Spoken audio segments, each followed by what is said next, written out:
Hello, everyone, and welcome to the Blue Ridge Draft Legal Triathlon Festival Equipment and Competition Rules Briefing. I'm going to take a few minutes to discuss the gear expectations and briefly go through the rules of competition. So let's get started.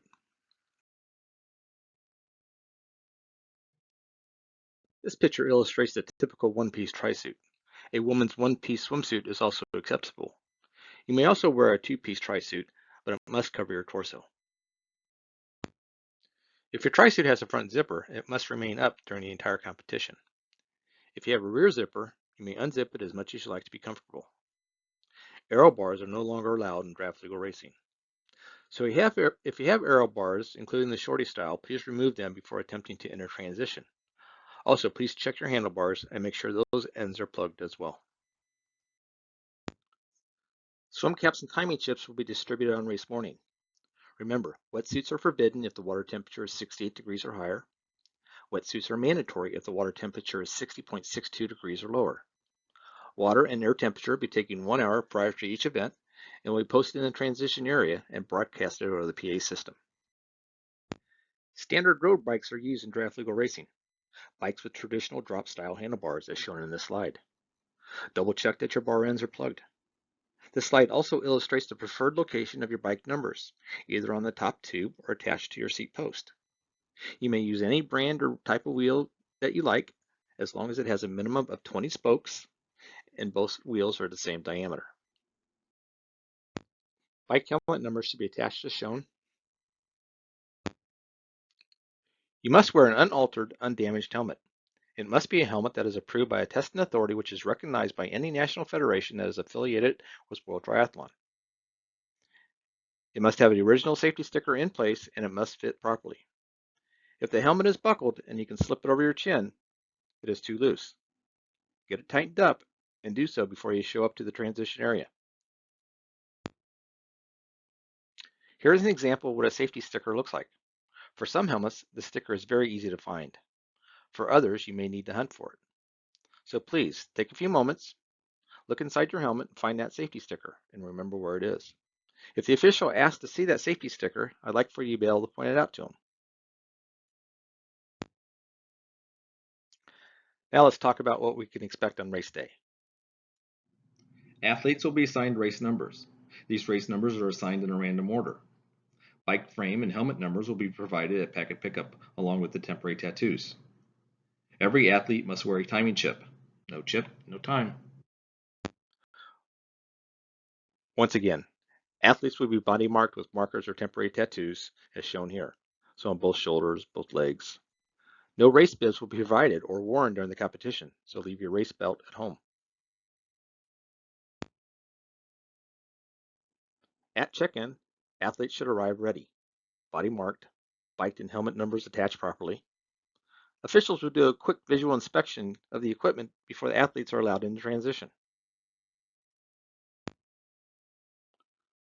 Only registered athletes are allowed in transition. Once you rack your bike at your assigned spot, it cannot be removed until the competition begins. Only equipment used during the competition can be left in transition.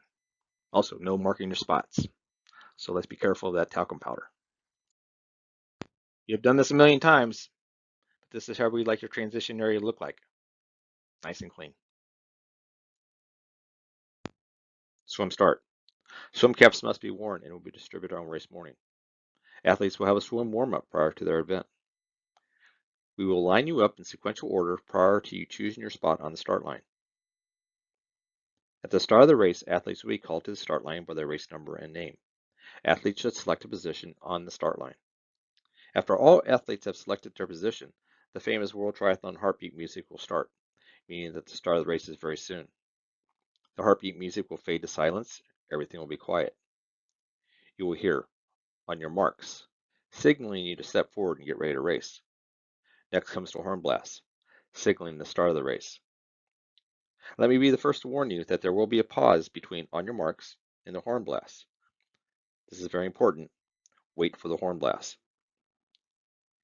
If you start early, there may be an official waiting for you at your bike to give you a 10-second penalty. If lots of you start early, before the horn blast, there will be several horn blasts in a row, and the kayaks will move in front to stop you. Make your way back to your original position, and we'll restart the race.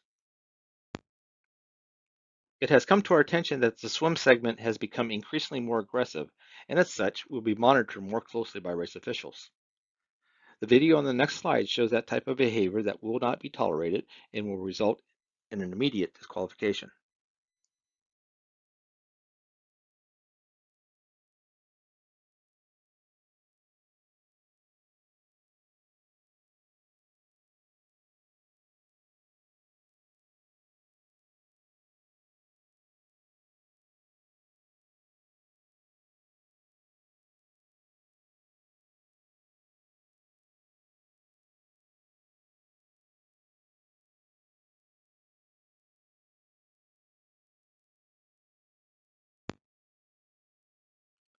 T1. You'll return from the swim to your spot in transition where you must deposit your swim cap and goggles, and if a wetsuit is used, that as well, into the transition bin that is assigned to you. Please make sure you place your items in your bin. I've seen quite a few penalties in the past where athletes are putting their equipment in the wrong basket. Prior to removing your bike from the transition rack, you must have your helmet on and buckled. After that, you can remove your bike from the bike rack and move past the mount line to start the biking segment of the competition.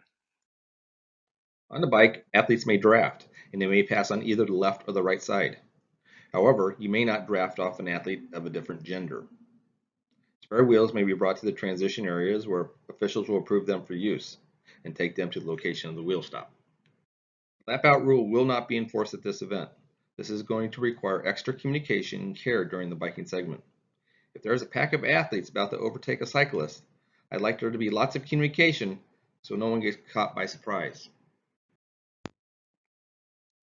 T2. You may not touch the locking mechanism of your helmet until after your bike is securely racked. You'll return to your marked spot in transition. You will rack your bike in one of three ways. Front of the saddle facing either direction, by both handlebars or both brake levers. All equipment, used or not, must be placed in your assigned bin, except shoes or water bottles that are already on your bike.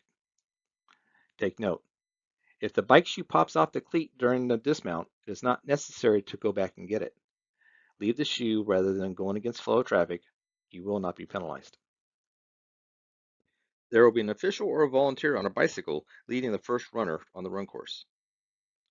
Races will generally have water and or sports drinks at the aid stations on the course. Let's briefly talk about the rules of competition. It is important to note that the rules governing draft legal events that are sanctioned by USA Triathlon are the USA Triathlon multi-sport competition rules. These rules and the USAT draft legal and equipment checklist can be found on the USA Triathlon website. It is your responsibility as an athlete, coach, even parents to know the rules. The time for question about rules is before the competition. Now let's take a moment to talk about penalties. The first one is that of a warning. The official may give a verbal warning to correct an issue during the competition. Next is a time penalty. All penalties at this event are 10 seconds, and depending on when during the competition the infraction occurs, the penalty will be served in transition at your bike, at the penalty tent on the run course, or on the spot. The last is the red card. If you are shown a red card, you have done something that warrants you to be disqualified from the race. Unsportsmanlike behavior or endangerment are examples. Athletes that receive a red card may complete the race, with the exception of athletes being lapped out. And we talked about the lap out rule a few slides back. I'm not going to go over every single rule, but I did want to spend a moment on the violations that occur most often. As I mentioned a moment ago, early starters get a 10-second penalty in transition. Once the horn sounds, you must make forward progress to the water. You cannot block or continually interfere with the progress of another athlete. All used gear must be placed in the transition bin, the bin with your number, and again, all penalties are 10 seconds. Helmets must be buckled when touching your bike. Get in the practice of doing this before, during, and after the event. Mounting the bike before the mount line or dismounting the bike after the dismount line. Make sure you know the course, how many laps you need to do, what lap you're currently on, and like I mentioned a few slides ago, unsportsmanlike behavior is a disqualification. The penalty box is going to be a 10 by 10 tent. There will be a dry erase board in front of this tent, and if there are any penalties, the number of the athlete and a letter next to the athlete's number. The letter is an indication of the infraction of that athlete, D for dismount, E for equipment, outside the bin, and so on. This is an example of what the penalty board will look like out on the course. As you can see, athlete 12 had some equipment that didn't make it into the bin. Athlete 50 is having a really bad day. They had a mount line and a dismount line violation. Now, if this is a multi-loop run course, athlete 50 has a few choices on when to serve the two penalties. They can serve both penalties on the same time for 20 seconds, or this athlete may choose to serve one 10-second penalty on lap 1 and the second 10-second penalty on another lap if they so choose. If you happen to find your number on the penalty board and are ready to serve your penalty, you'd run up to the official at the penalty tent yelling out your race number. Once you stop, the official will start timing. You must simply stand there. The 10 seconds will seem like forever.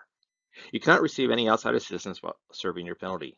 Nobody can hand you a bottle of water, a cold towel, chair, nothing. You just stand there for 10 seconds.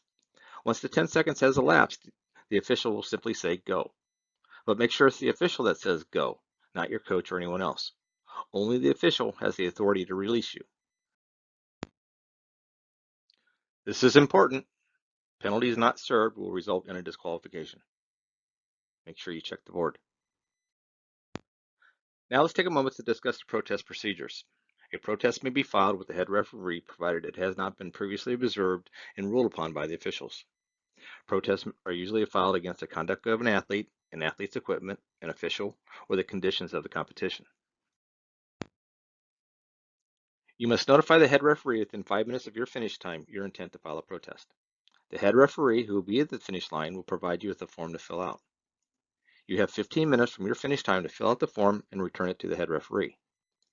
This form must be accompanied by $50 cash or check. The requirement for a $50 deposit is more or less a deterrent to prevent frivolous protest. If you win the protest, you will receive the $50 back. However, if you lose the protest, you will not get the money back.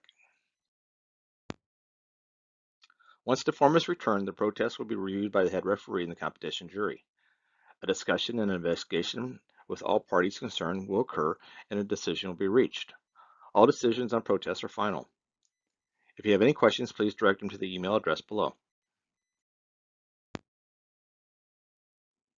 Timing, results, and awards. This may seem obvious, but the competition is won by the athlete who has the shortest time from the start signal to the moment when the athlete's torso crosses the finish line. This is important, especially if there's a sprint finish. It is the torso of the athlete, not which foot the timing chip is on. Results will be provided, including splits for swimming, T1, bike, T2, running, and the overall time. Awards will be presented for first, second, and third place in each race division. Finally, exceptional conditions. It is important to note that while we always expect to host a triathlon, in some cases that may not be possible due to weather or other unforeseen circumstances. If that is the case, some sort of multi-sport event will take its place, whether it's a duathlon or aquathon or some other two-segment event. The preferred option is the duathlon with the shorter run first. The rules for the replacement event will be followed. If you have any questions, please email me at the address shown below. And thank you and good luck.